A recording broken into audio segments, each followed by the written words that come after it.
ठहरे हुए पानी में कंकर नमा सावरी, मन में हलचल सी मच जाएगी बावरी हो, ठहरे हुए पानी में।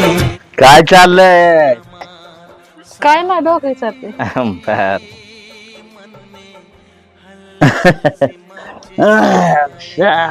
टाकलं का रेड्याला? होय, का पोरं कुठे गेल्यात दिसना? कुठं लग्नात जेवाय गेले ती? हा, लग्नात जेवाय कुणाच्या? काय माहिती, म्हणजे चाललं जेवायला